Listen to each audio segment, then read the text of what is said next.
Bom dia, galera. Hoje é o seguinte, hoje a gente vai colocar uma interface da Faftec no New Civic. Afinal, o procedimento é bem simples, tá? Vou fazer aqui em duas etapas. O painel já está tudo desmontado. Bom, primeiramente é o seguinte, ó. Abriu a caixinha, tem o manual de instrução, aqui os fios da alimentação, toda a ligação que tem que fazer. O cabo P2, nesse caso a gente vai usar o P2 por causa do Pioneer. O Pioneer tem o aqui atrás tem o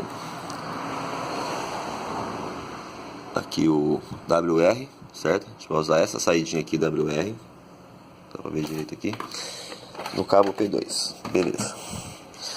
Vamos lá, primeiramente tem que configurar, certo? A gente vai colocar um Pioneer P2. Pioneer, a configuração do Pioneer é esse aqui, ó, com conexão P2, certo? Então todos os jumpers para baixo. Aqui, beleza, os 4 para baixo. A gente vai instalar num Honda Civic 2007, então 2011 para baixo. 4 para cima, 3 para baixo e 1 para cima, certo? 4 para cima, vamos lá. 4 para cima, 3 para baixo e 1 para cima. 4 para cima, 3 para baixo e 1 para cima, certo? 4 para cima, 3 para baixo e 1 para cima, beleza.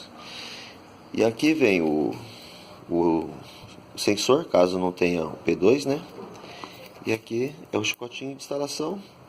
E aqui seria o P2 que a gente vai ligar no nosso Pioneer, beleza? Então, vamos lá que eu vou mostrar os fios certinho para não ter nenhum tipo de erro. A instalação é muito simples.